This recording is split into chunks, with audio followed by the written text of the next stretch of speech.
Hey everybody, welcome to Bish's RV. My name's Josh the RV Nerd. Actually, welcome to Coachman's facilities here. You might hear some construction noise in the background.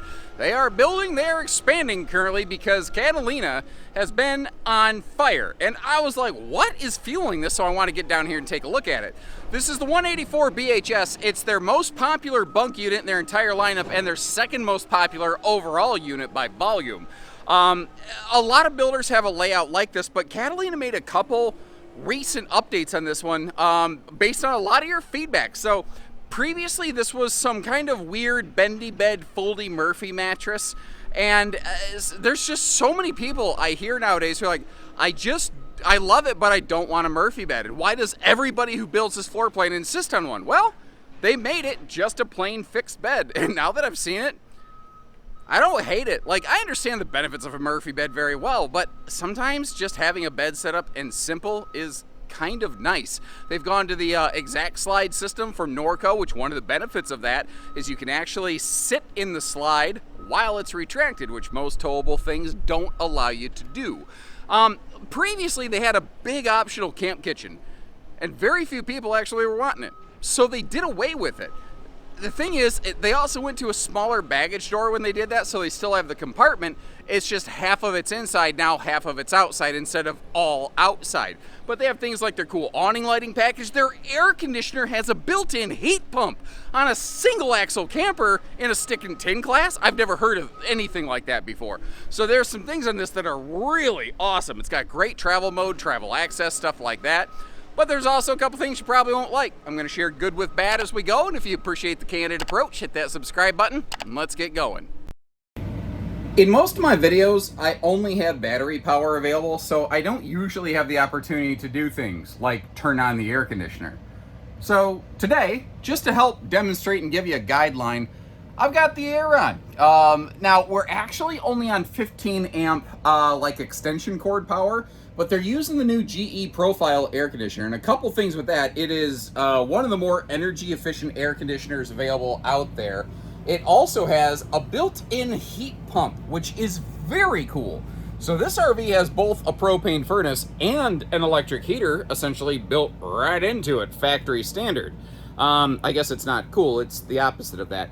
Now, I gotta talk to you real quick about thermofoil countertops, because this is something that recently here has been taking a black eye in the industry. And I'm not saying people are wrong about it, but what they don't realize is there's more than one variety of these.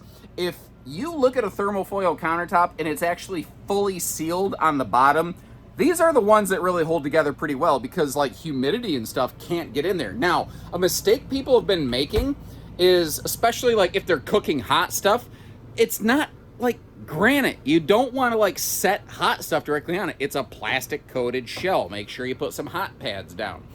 So, you know, you don't cook the thing, and it tends to work a lot better. Now, I wanted to point up front first on this floor plan, because this may be a make or break thing for you. Most builders of this layout have some form of Murphy bed. Kind of the originator of this floor plan is the Salem Wildwood FSX 178. The 184 Catalina is absolutely their answer to that 178. And initially, it had some weird, like, hot dog folding, like hamburger fold, hot dog fold paper. It had the hot dog fold paper bendy bed, and it kind of sucked. And they said, you know what? Forget that. Let's just make it a mattress. And they just made it a fixed bed. And it is easier. It is simpler. It's not the Murphy function, so you don't gain an extra sofa. I get it. But it's also kind of easy. It also created some unique opportunities where, like, up here, they created just like that little storage pocket, headboard, foot locker, whatever you want to call it.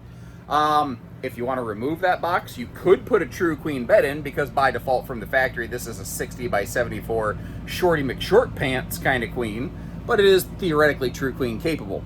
These are kid and clumsy husband and critter friendly with no carpet, even in the step-up slide. Now, people probably don't love the step-up slide. I don't love the step-up slide, but I understand why it's here. Because you see that big old box that says, hey, don't step here, partner. Not in so many words. Well, that's the wheel well. So the slide floor has to go above that. That's why we have the step-up slide. That's also why we have the knee knocker post-style dinette, because if it's step up slide and somebody bumps the table, you don't want it falling and spilling Kool-Aid everywhere. You want to be drinking the Kool-Aid. Nope, that's not what I meant. That sounded wrong. Okay, whatever. You get the idea. Hopefully, I don't know. Don't cancel me. They've been leaving this rear bench open recently and putting a couple little totes down there. I like that. I like that a lot. And I don't think it costs any more to do that. Of course, the dinette can fold down into a sleeper. Your side benches are storage, although they do lack any sort of door access. You do have to tear all the cushions and everything apart to get to that.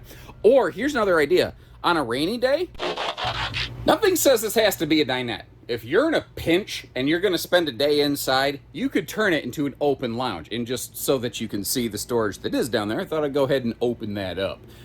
Actually, I kind of don't hate the look of like an L lounge in that, but I don't know that it also makes the most sense either. This is definitely not a great camper for sitting inside watching TV all day. You've got a tiny little TV prep space over here, and you're not going to be able to put anything in like a good swing arm bracket or anything there because you have very little space to work with. So if you're going to watch TV, I don't know, maybe just set it on the dining table? I'm not sure. I'm not really sure what you do about that. But again, I don't think the vast majority of people who are getting this camper are getting it so they can sit inside and watch television. I don't know, maybe you're in the Netflix and chill phase of your relationship and you haven't yet filled those bunks manually. If you're picking up what I'm putting down over there. Now, when you're in a little camper like this, at some point something's got to go. Like, this RV has no hanging closet storage and it has very limited kitchen prep area. Although, I feel like previously, am I drunk? Or previously, didn't they have like a big giant farm sink? And by going with the 2-burner stove and the smaller sink, yeah, small sinks can kind of be a pain sometimes, but at least it gave you some prep space. And they put it on both sides of the stove. So you always have a room to like stir something and put that down. I don't know that I necessarily hate that. I don't think that's for a small RV. It's pretty useful. Maybe a countertop flip-up extension over here would be handy, but that's stuff that could be added. Moving into the next season, I've been told that they're going to move away from these like smart command systems and just go to a simple switch panel. And a little trailer like this that doesn't need, you know, remote controls for 6 awnings, I think that's fine. Personally, I don't know. What's your thought on that? In the meantime, opening up the little bit of kitchen space that we do have here. Big refrigerator. No drawers. 0. Bummer. For me, I think that's a bummer. And that's just my opinion, but I hope you appreciate that I try to share, you know, ups and downs and everything in between. We got our double bunks over here. Give me a second. I'll peek my head around the corner, see if I can find a weight rating sticker. I see so many RVs, I can't remember them all.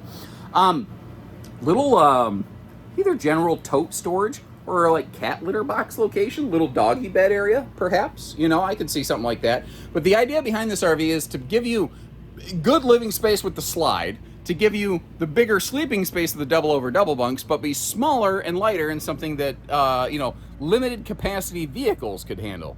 So we do have some USB plugs for the upper bed. We have the rear breeze window. What do we have over here? Okay, so the bottom bunk has no window.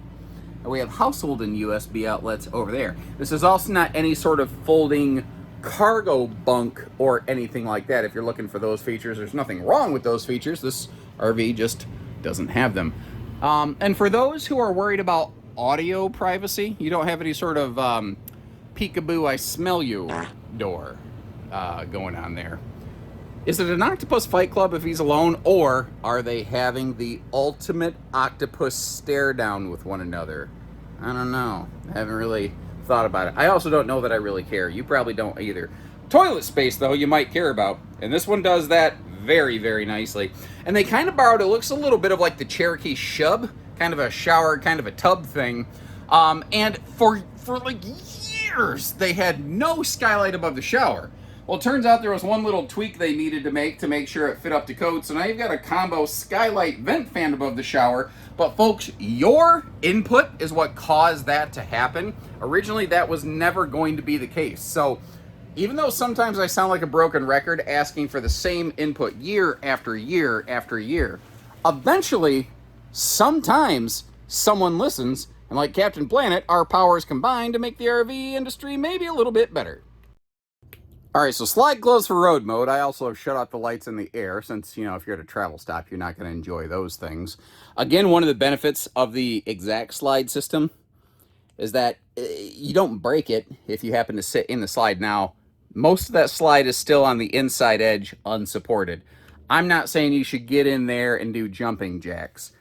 I would still recommend occupying that as little as possible. But the thing is, I don't know that you're necessarily going to have to do it a lot, even at a travel stop. You got the front bed, you got the fridge back here, the bunks are available. And you do have to I think, hold on. Oh, no. For some reason, I thought you had to leave the bathroom door open to get to that. You don't. You don't. I'm an idiot. You can walk all the way through this thing. It's a little tight to squeeze between the door and the dinette, but my chubby butt could make it. And once again, I know it sounds like there's an army of school buses backing up behind me. We are right next to where they're doing a bunch of drainage ditch construction. And I have limited time, so I'm going to get cooking on this one right here. This is like my video number 10 for the day. I originally thought I was only going to get to 9, which is actually still flying, doing quite a few videos in one day. But I had a little bit of extra time, and I thought, why not get you the extra footage here?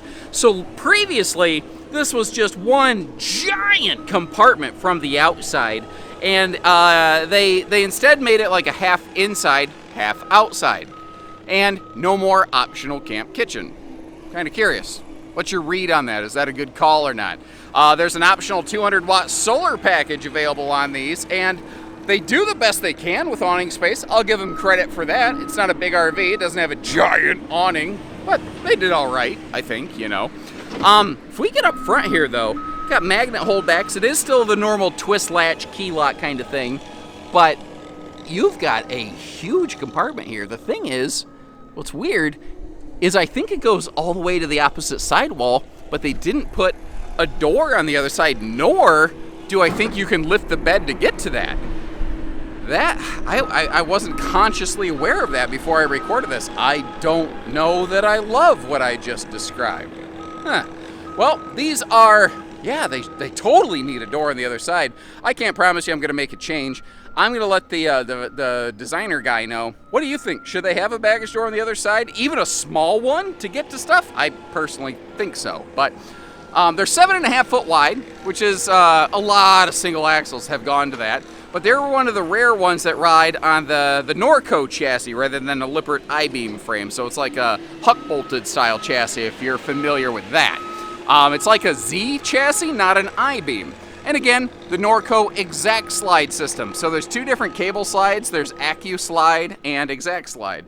And based on consumer feedback, I found a lot of people really don't care for AccuSlide. And a lot of people say, well, if I'm going to get a cable slide, exact slide is the one that I want. If you've had different RVs with different slide systems, maybe for someone who's never had an RV, you could share a couple notes as to what you feel and why. It does not have an enclosed belly, by the way, because the holding tanks actually hang down below the chassis frame rails. It does, however, have a 6-gallon gas electric water heater with automatic direct spark ignition. That's, if you ever see a water heater list DSI and you don't know what it is, that's what it is. The roof is walkable, and they have finally started including at least the bracket for a telescopic removable ladder. They don't include the ladder, but at least they got the bracket to get you up and down there. Again, sorry for flying through this, but I gotta get going or my wife will kill me. So thanks again for tuning in, everybody. If the sun beating down on my 5 head with the receding hairline hasn't shown you, I'm cooked. I'm going home after this. So I'm gonna leave you some links in the description. One, you can see if we have one of these in stock and check the pricing anytime. Secondly, there's other builders who make layouts like this. Some are stick and tin, some are laminated. Some are stick and tin, stick with fiberglass skin and everything in between. I'm gonna leave you links to similar floor plans from other builders. Also, if I remember, I'll try to leave you a link to like a tandem axle, similar kind of floor plan that you might look at if you don't like single axles. So anyway, it's hot. I've talked a lot. We got construction noise, everything. I'm getting out of here. Take care, stay safe, have fun, happy camping, everyone.